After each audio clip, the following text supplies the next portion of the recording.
I thought my family rules were normal. Today I found out the disgusting truth. I didn't have strict parents, but there was always one specific rule we were forced to follow no matter what. Every night at 2:33 a.m., cover your ears. As a kid, my mom would just tell me it's just to prevent hearing loss. I believed it at the time. It's easy to manipulate a child and I didn't want to be deafened, so I listened. But I'm 16 now, and this stupid rule no longer makes any sense. My friends laughed at me when I brought it up to them, and I found no info about it online. But there was one thing my parents always told me. They said we had to protect ourselves from hearing the sounds coming from the manhole. I assumed they were talking about the manhole in the middle of the road we lived on. It was a beautiful, small road with just a couple of other houses on it, and the other people down the road also followed this weird rule of covering our ears. At the beginning, I was happy with my life here, but besides love, this town fills my heart with fear. There was always something off about it. I never questioned it, until one night with my earplugs in, I peeked out the window at exactly 2:33 a.m. Nothing. There was nothing on the street. I thought it was stupid. My parents had made me put in these earplugs for no reason. Surely I would have seen something if there was really some sort of dangerous sound we had to protect ourselves from. I was about to go back to sleep when I saw something from the corner of my eye. My heart was racing as I was looking at the manhole lid jumping up and down. I immediately closed the blinds and stared at them for the next few seconds,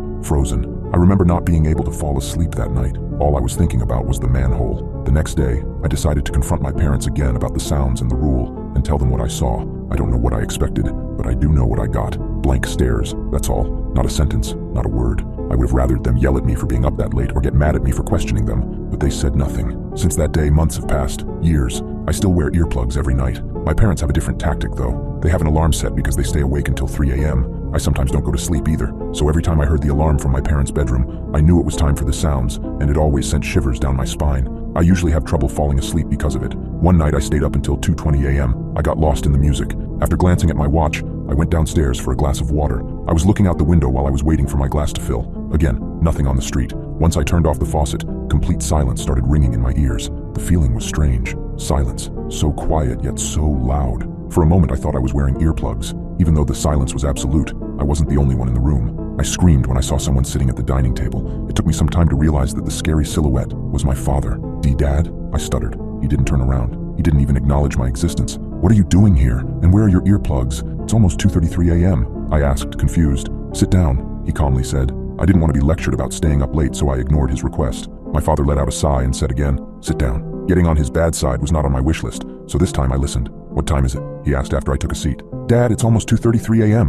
What are you doing?" I asked again nervously. He didn't answer. Instead, he got up and grabbed a bottle of wine and 2 glasses. I can't drink that," I said. "Sure you can," he calmly replied. After pouring the Tempranillo wine, he said, "We're waiting." I didn't understand at first. "For what?" I rushed to ask. He ignored the question again and took the first sip of his wine. That's when I realized he wanted us to wait to hear the noise. No, we're not doing that. Are you out of your mind?" I yelled. "Have you ever wondered what ruins your life?" he said out of nowhere. I had to think about that sentence for a moment. "Are you truly happy, John?" he continued. This time, I was the one who wasn't answering. I didn't know what to say. The series of unexpected questions left me stunned. I looked at the clock hanging on the wall. "Dad, the sounds are about to start," I finally said timidly. The alarm went off, too scaring the life out of me. That was the last warning before the storm. My father took another sip of his wine. "Son, there are no sounds," he said. I refused to believe that. I was running out of time, so I jumped out of my chair and ran upstairs as fast as I possibly could. I managed to put in the earplugs before 2:33 a.m. My dad wasn't so lucky. I was just standing there in the middle of the room, waiting for the sounds to end. The strange thing is, I don't remember falling asleep. It felt as if the whole night had gotten blown away by the wind. In the morning, I looked for my dad downstairs. I don't know why I expected him to still be there. Someone else was sitting at the table though. It was my mom. She was in tears. "What happened?" I asked, worried. "John, sit down." The same place felt so much different. The wine bottle on the table was still there, and yet everything seemed new. "Your father lost his job yesterday." I was stunned. "I don't know where he is. He's probably trying to get his job back, but I doubt he will succeed," she said and started drinking straight from the bottle. I could feel my face turn red. My palms were sweating as I started breathing rapidly. "Are you okay, honey?" she asked. I looked at her. I started to cry. That's when I realized he wasn't trying to get his job back. He tried to get his life back.